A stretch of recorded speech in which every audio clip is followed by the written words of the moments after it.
Boa noite, gente. Tá bom o tom? O tom tá bom? Dá para ouvir legal? Não, acho que não precisa. Tudo certo?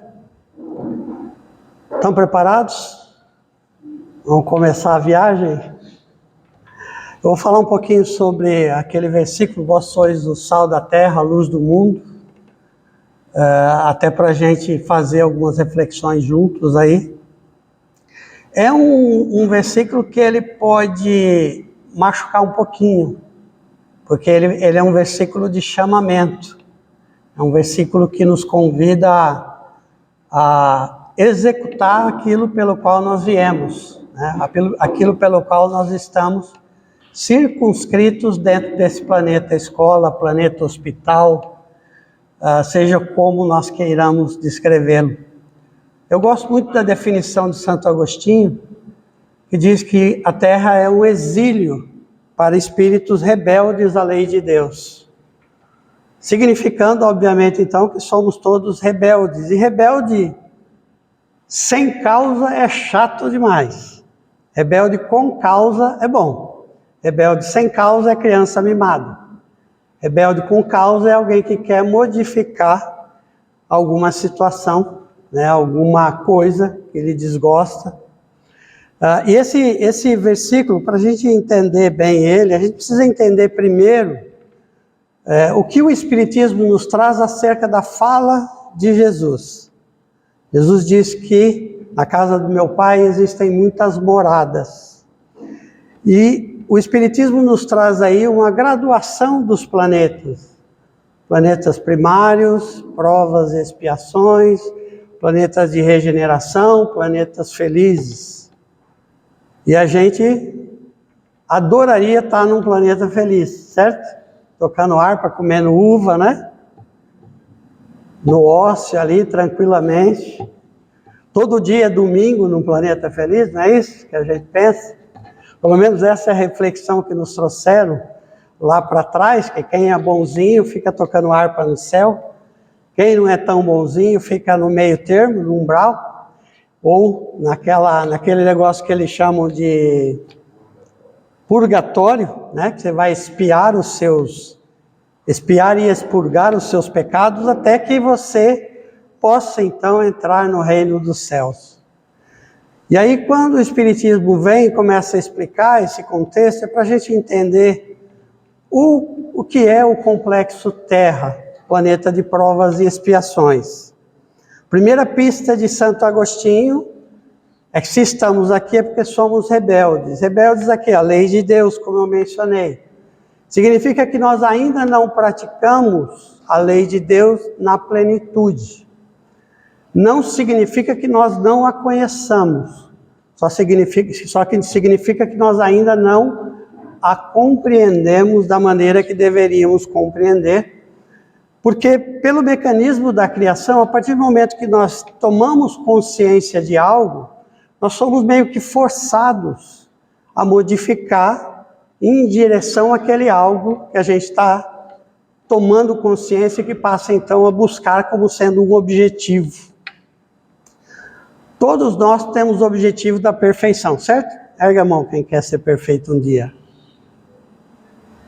A gente às vezes pode ficar recalcitrante, quer dar uma paralisada, quer aproveitar um pouquinho também, né? Porque me disseram que o céu pode ser muito chato, não tem boate, não tem praia, assim, tem muita coisa que a gente gosta ainda, né?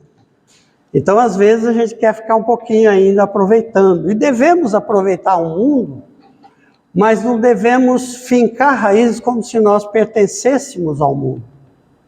Porque quando Cristo nos coloca que nós somos deuses, Ele também nos coloca como perfectíveis. Ou seja, aquele que ainda não é perfeito, mas está buscando a perfeição, que é passível de perfeição. E para mim isso é uma coisa muito legal, uma informação muito legal. Porque antes é 880, ou eu sou perfeito ou não sou. Se eu sou um do escolhido, eu vou para o céu. Se eu não sou, é inferno. Não é? Era uma coisa muito assim, taxativa. O Espiritismo nos traz o conceito de evolução, e traz então essa informação de que em determinados momentos da nossa trajetória, nós ficaremos circunscritos, presos, ou a palavra mais legal que eu gosto, exilados, nesse complexo Terra, que algumas literaturas trazem como sendo 7 esferas, uma interpolando com a outra, 7 camadas. Para quem viu o filme do Doutor Estranho, 7 universos paralelos que interagem, que se chocam. E a gente vê pelo Espiritismo como o mundo espiritual se conecta com o mundo material constantemente. Vira e mexe, a gente é influenciado por pessoas que não estão mais na nossa esfera material. Estão ainda com corpos, mas de vibração diferente da nossa. Por ser uma vibração diferente da nossa, nós não conseguimos vê-los, nós não conseguimos, com os nossos olhos, traduzi-los como eles se parecem, mas não significa que eles não estão por aí. Eu brinco também, todo mundo está vendo uma molécula de hidrogênio aqui, não? Aqui assim, ó, não? E de oxigênio, tá? Se eu juntar uma molécula de hidrogênio mais duas de hidrogênio mais uma de oxigênio, ainda não dá para ver, mas quando elas se juntam, dá para ver, dá para beber, dá para tocar, não é? Então, uma coisa que a gente não vê não significa que ela não exista, e a ciência, a física nos mostra isso o tempo inteiro. No conhecimento de matéria que nós temos, eu ouvi isso outro dia e fiquei meio chateado, mas a gente está limitado no conhecimento aos elementos da tabela periódica, não é? Tudo que a gente traduz em respeito à matéria física está circunscrito à tabela periódica que a gente conhece. Mas existe muito mais coisa no universo que a gente ainda possa conceber e construir no nosso racional. Então, quando a gente entende que o condomínio Terra, o complexo Terra, e a gente vai ficar preso vibracionalmente a esse complexo, como dizem os orientais, presos na roda da reencarnação, na chamada samsara, né? Até que você consiga se libertar da necessidade das reencarnações neste planeta ao qual nós pertencemos. Às vezes a gente diz, não pedi para nascer. Você pediu. Você só não lembra, mas você pediu.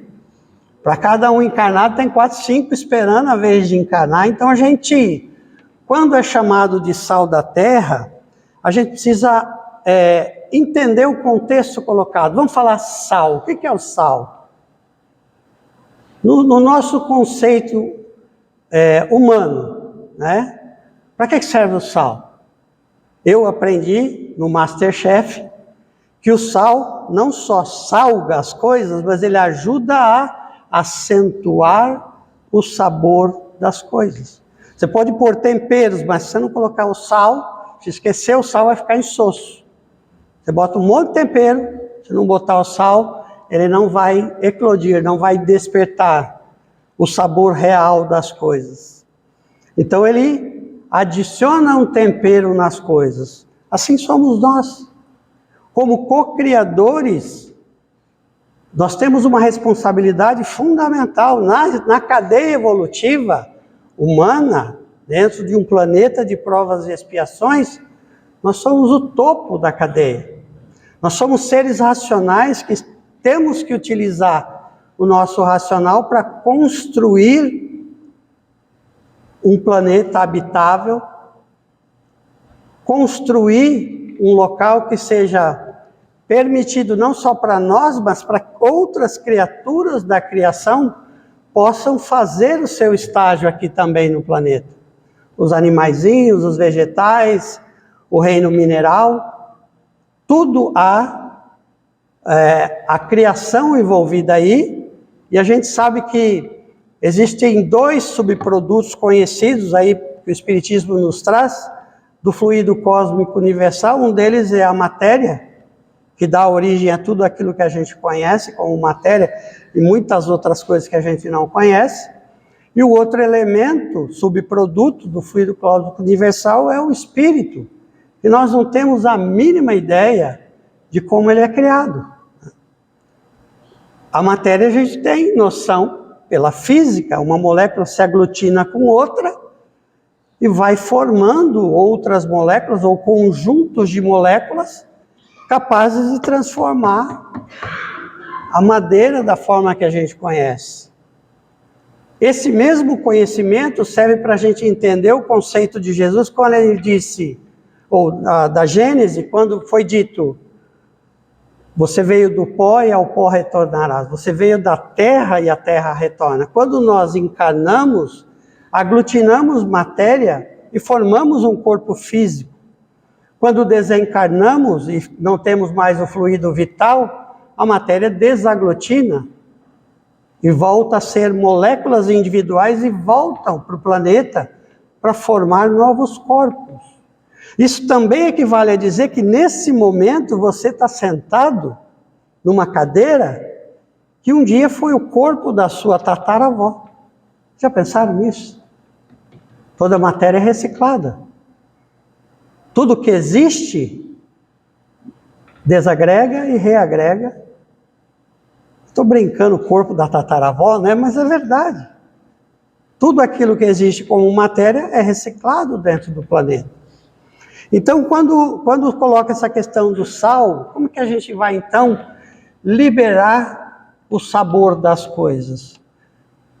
Esse primeiro aspecto é, nós podemos ser aquele que vai despertar no outro o melhor que o outro possa oferecer. Eu tenho a possibilidade de despertar no outro o pior ou o melhor. Eu tenho a possibilidade de pegar uma pessoa no seu pior momento da existência e fazê-la se sentir visível. E um aspecto importante que às vezes a gente tende a esquecer, porque a gente é muito imediatista nas coisas, e a gente busca acelerar o passo. Não tem nada errado. Não tem nada errado em querer acelerar o passo. O importante é a gente ter ciência de que a natureza não vai dar salto. Às vezes nós queremos evoluir numa encarnação só. O risco que ocorre em querer evoluir numa encarnação só é criar um véu de ilusão onde eu pare de enxergar os meus próprios defeitos. Isso vai ser uma munição muito grande para os nossos obsessores, né? Pessoas que querem retardar a nossa evolução ou até a evolução do planeta. Então nós precisamos enxergar a nós mesmos da maneira que nós somos. Pessoas, indivíduos extremamente importantes na criação, sem soberba, porque ao mesmo tempo que ele nos coloca que somos deuses, ele nos coloca a importância de servir. E qual que é a caridade mais importante que a gente possa saber? Não precisa dizer, mas pode pensar. O que você está pensando? Qual que é a maior caridade que eu posso oferecer? Eu posso ser um Gandhi, uma Madre Teresa de Calcutá? Eu posso ser um Chico? São manias de grandeza que a gente quer ser já o crème de la crème, como diria em francês. Mas, eventualmente, o que a gente pode pensar, e o jeito correto seria que a melhor caridade, a maior caridade é aquela que está mais próxima de nós. Mais próxima em capacidade, mais próxima em relação à proximidade física. A maior caridade é aquela que é necessária naquele momento.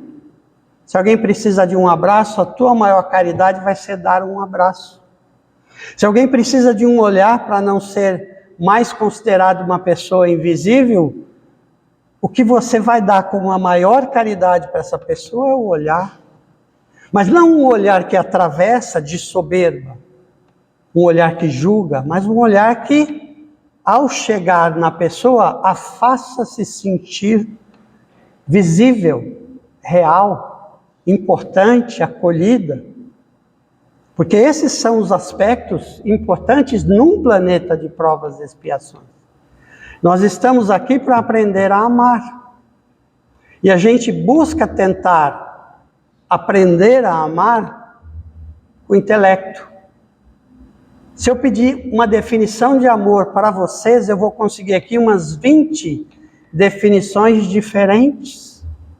Porque o amor toca na gente das mais variadas formas.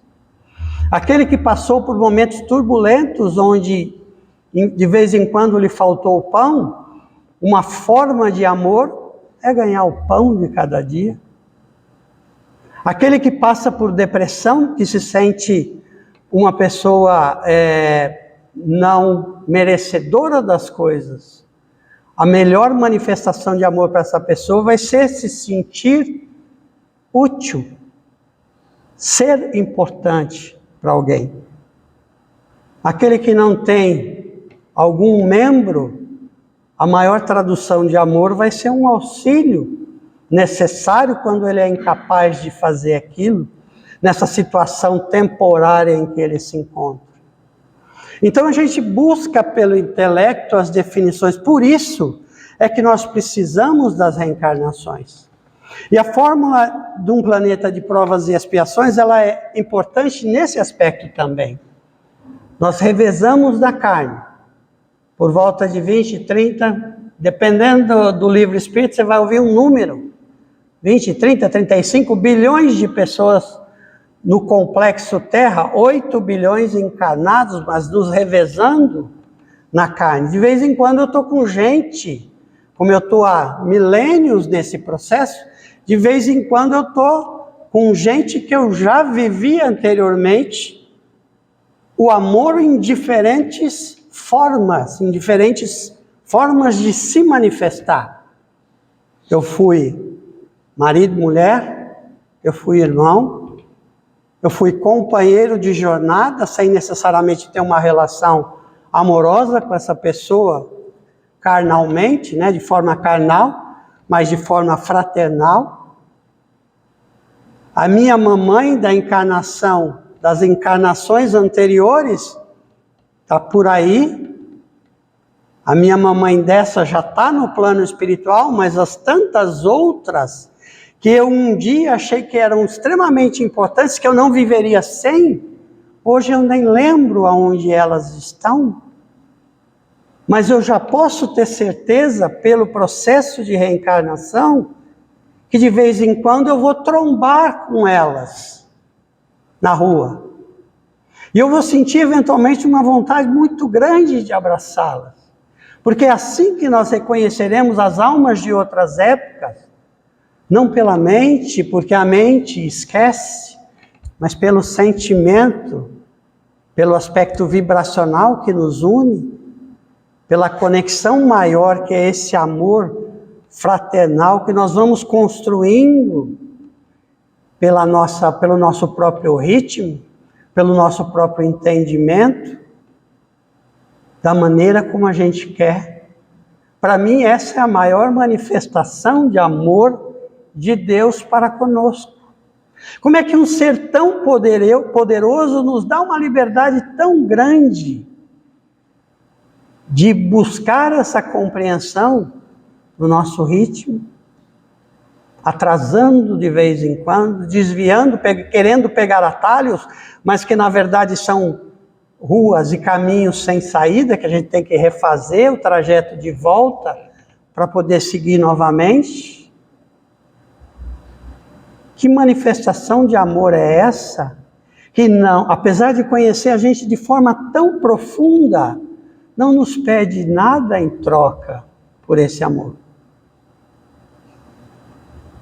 E é assim que Jesus nos traduziu o amor de Deus para conosco. Ele é incondicional. Ele não nos pede nada, nada em troca. Ele simplesmente nos ama. Porque Ele sabe que somos perfectíveis. Ele sabe que a nossa condição é temporária. Ele sabe para que nós fomos criados e que um dia, pela lei natural, nós chegaremos no nosso destino final. Aquele que é o sal da terra, ele também tem consciência, como eu mencionei, como reencarnacionista, que ele não é deste mundo.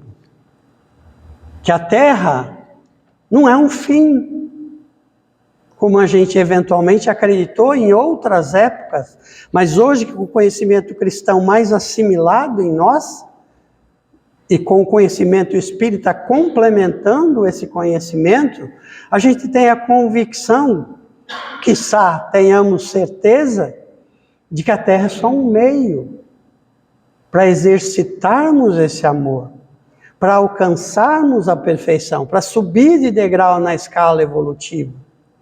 Mas para que nós tenhamos também, com o pensamento reencarnacionista, a consciência de que de vez em quando a gente ainda vai escorregar.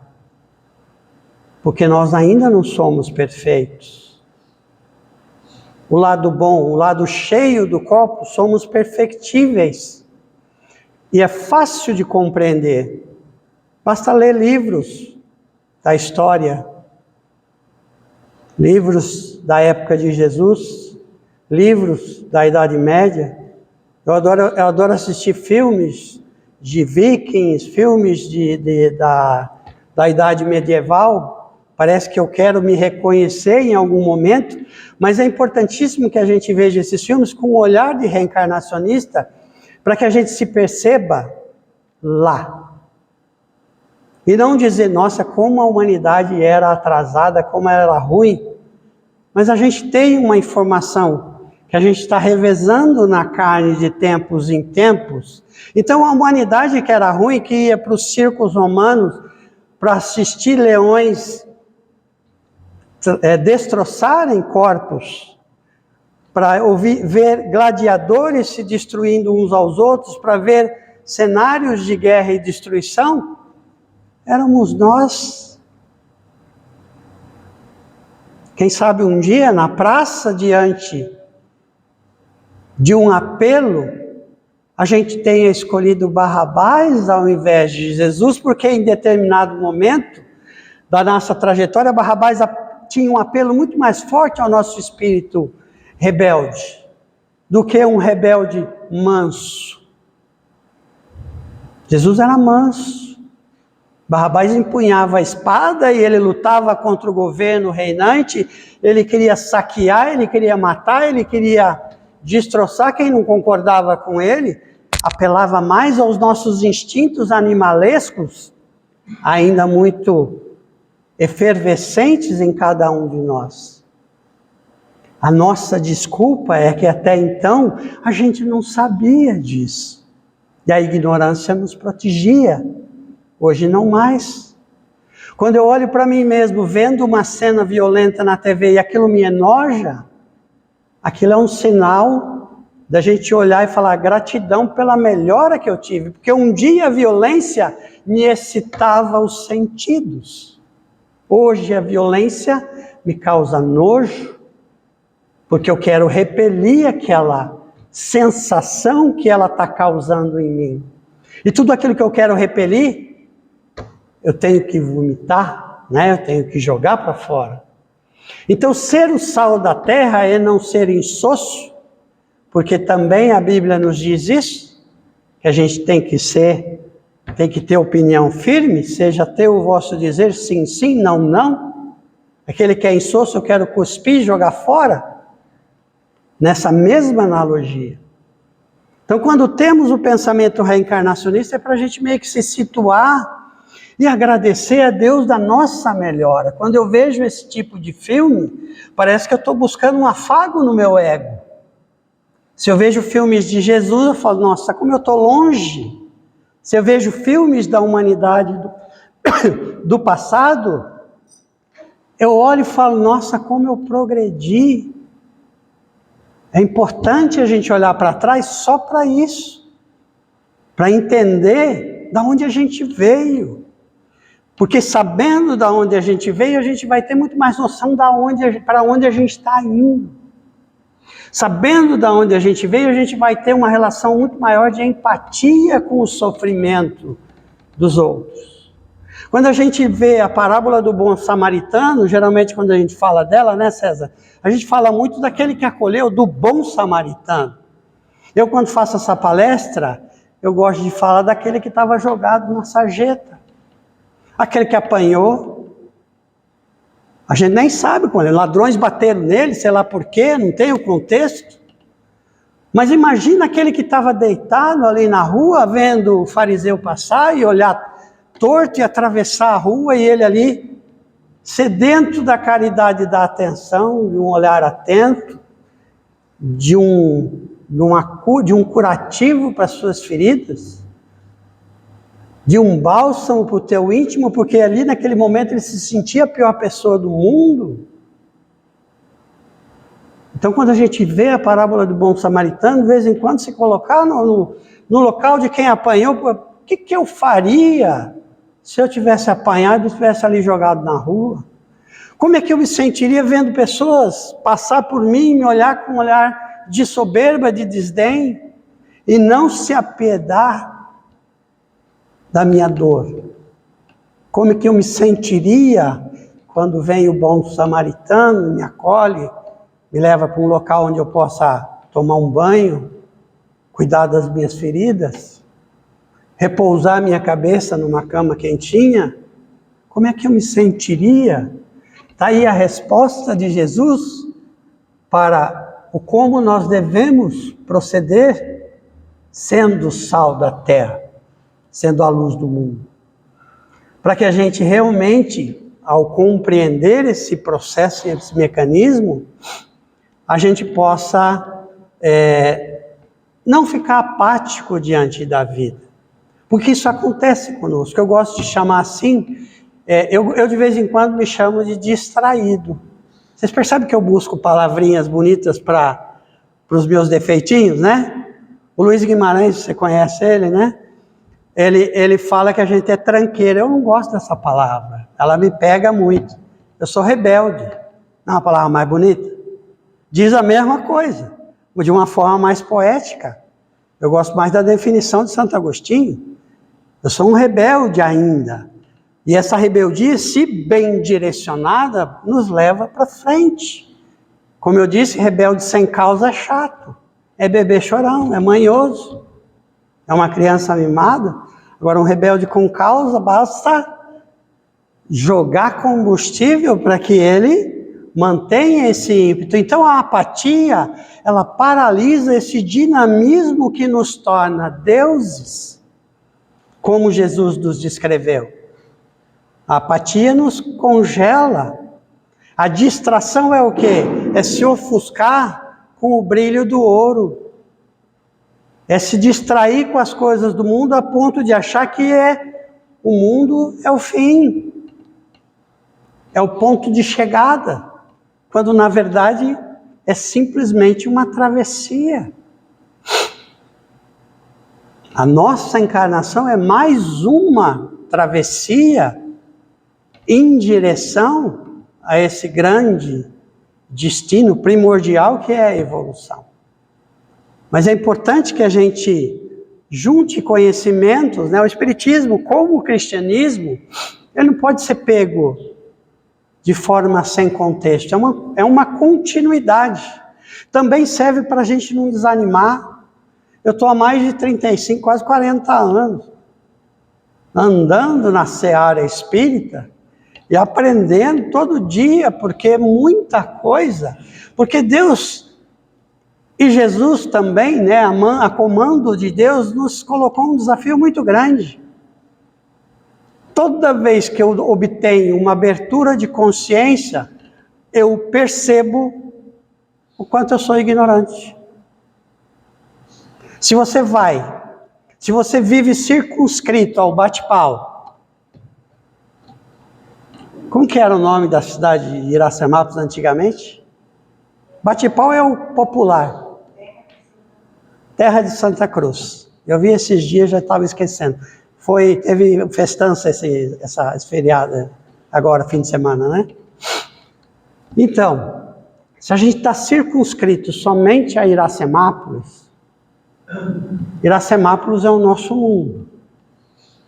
Quando a gente sai de Iracemápolis e vai para um lugar maior, expande muita coisa que a gente não conhecia. Então, quanto mais a minha consciência se abre, mais eu tomo consciência da minha própria ignorância. Vocês concordam com essa frase? Quanto mais eu aprendo, mais burro eu fico. É mais ou menos isso que eu estou falando? Não é? Quanto mais a minha consciência se abre, mais coisas eu percebo que eu tenho que buscar. E é essa a mola da evolução. Então, ficar apático meio que paralisa esse processo. Quando eu me jogo em rebeldia, dizendo, eu não quero isso para mim. Eu errei agora, eu escorreguei, mas eu vou erguer a cabeça e vou continuar. Não parecendo hipócrita, reconhecendo os meus erros, mas simplesmente é isso. Deixando para Deus as possibilidades que o mundo me passará, me ajudará a ter de balsamizar feridas de pessoas que eu machuquei em encarnações anteriores. De retomar a jornada com pessoas que eu amei, e aquilo para mim vai ser um bálsamo para a minha alma, porque é uma coisa é um encontro de almas, como a gente gosta poeticamente de dizer, quando a gente encontra pessoas que a gente tem afinidade vibracional de outras épocas, no campo do sentimento. A possibilidade de reparar os erros, ela não está lá atrás, ela está lá na frente. Quando eu erro, querer ficar lá atrás não vai resolver o problema. Eu tenho que continuar andando. Porque ao continuar andando, pessoas virão ao meu encontro para que eu possa ajudá-las. E ao ajudar alguém aqui, eu estou reparando o mal que eu fiz anteriormente. Muitos de nós ficamos colocamos como se fosse uma âncora no passado. Hoje a gente sofre de saudosismo, que é saudade das coisas boas de antigamente.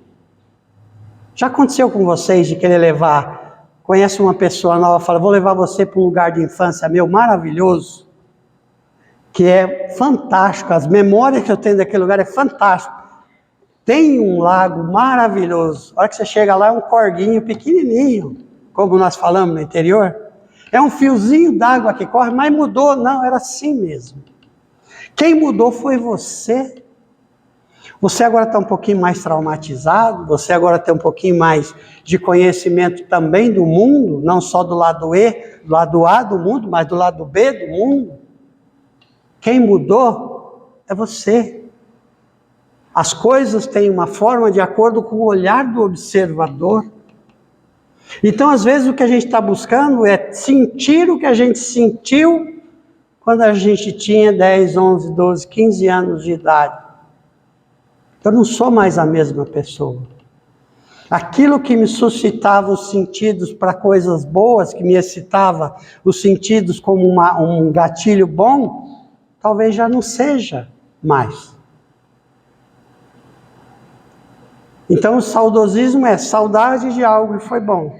A vitimização é ficar batendo na tecla daquilo que não foi ruim, que não foi bom, que foi ruim.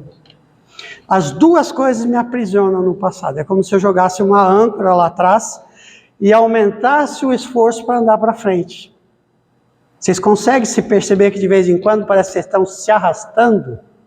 Ou só eu que faço isso? Parece que eu estou carregando a carcaça assim, de uma forma, né? Porque às vezes a gente coloca essas âncoras e tenta caminhar para frente, tenta continuar caminhando, porque caminhar é obrigatório. Eu posso estacionar, mas eu não posso parar. Na evolução, caminhar é obrigatório. E é a caminhada que faz com que a gente reencontre velhos personagens, agora com novas vestes, num novo palco. Mas são os mesmos personagens eventualmente, e que eu possa acolher, que eu possa amparar. E a vantagem que eu tenho é que agora ele não me reconhece, então ele não pode me odiar, por não me reconhecer mentalmente. E aí nos encontramos de novo dentro do mesmo lar. E aí a gente pode se aproximar e enxergar ao outro. Então quando o convite, né, que Jesus faz, e nos relembra que somos o sal da terra e a luz do mundo, também o sal tem um aspecto extremamente importante. O que acontecia quando a gente não tinha geladeira, gente? Para que o sal era utilizado? Para eliminar a putrefação. Conservava as carnes, certo? Conservava alimentos. É uma propriedade, né? Nós também temos que fazer isso. Preservar o quê? O nosso psiquismo. Preservar a nossa integridade entre o mental, o que nós sentimos. E eu gosto dessa questão no budismo que diz assim: a verdadeira felicidade é quando você consegue conjugar, ou seja, manter em harmonia 3 coisas: o que você sente, o que você pensa e como você age. Gosto dessa definição. Sentir, pensar e agir, ou se não quer sentir, o querer, o pensar e o agir, em sintonia, em harmonia. Isso dá uma sensação mais amena, mais tranquila, de paz, de equilíbrio. Quando a gente começa a ser fiel às nossas próprias crenças. E a mola da evolução precisa disso. Quando eu tenho uma abertura de consciência, eu preciso buscar esse conhecimento que me falta. E se o meu querido irmão, e se a minha esposinha, o meu esposinho, não quiserem buscar aquele conhecimento? Às vezes, quando a gente começa no espiritismo, a gente volta para casa e quer converter todo mundo. Não é assim que a gente faz? A força, ou a forceps, né? Tem que ir para casa comigo, né? Tem que ir para casa espírita comigo. Eu quero até separar daquela pessoa porque ela não quer seguir a minha religião. A gente quer converter, por quê? Porque é legal para nós, a gente quer fazer o que é bom para nós, a gente quer dar para o outro. Não está errado. Só que a gente não pode forçar a natureza do outro. É uma violência que a gente faria com o outro, tirar o outro da sua própria individualidade. O que eu posso fazer é convidar. E o convite não é só com a boca. O convite é com a minha transformação interior, através dos meus atos. Porque se a pessoa que está comigo vê que eu estou melhorando, ela fala: o que está acontecendo com essa pessoa que está indo para o centro, está voltando, cada dia um pouquinho diferente, estou notando algumas coisas melhor aí, já consigo argumentar na discussão. Quem sabe um dia, daqui a uns anos, eu consigo até ganhar uma discussão com a minha esposa, César. Então, na verdade, assim, o convencimento ele vem da transformação de nós mesmos, e a transformação de nós mesmos é a única e verdadeira missão que nós temos num planeta como esse. Porque quando eu me melhoro, o mundo tem uma nova versão minha, uma versão melhorada. Eu melhoro para mim e melhoro para as pessoas que estão à minha volta. Se eu focar em mim, eu estou resolvendo o problema do mundo. Então, quando o ponto é: vós sois o sal da terra e a luz do mundo, é simplesmente um convite para a gente perceber a nossa unicidade, que nós somos únicos como seres, que cada um tem algo num planeta como esse, principalmente, lembra da parábola dos talentos? Cada um tem algo que o outro falta. E quando a gente se junta, um complementa o outro. Esse é o verdadeiro destino irrevogável da religião única, do amor universal. Todo mundo se ajudando até um determinado momento, e eu acredito que um dia não haverá mais a necessidade do pedido de desculpa. Por quê? Porque ninguém mais vai se magoar com o comportamento do outro. A gente só precisa pedir desculpa porque as pessoas se magoam com o nosso comportamento. Não é? Se as pessoas percebessem que nós somos únicos, perfectíveis, porém imperfeitos, a gente poderia amparar-nos uns aos outros. Esse é o convite que Jesus nos faz. Esse é o que eu vim trazer para vocês essa noite. Obrigado, gente. Até a próxima.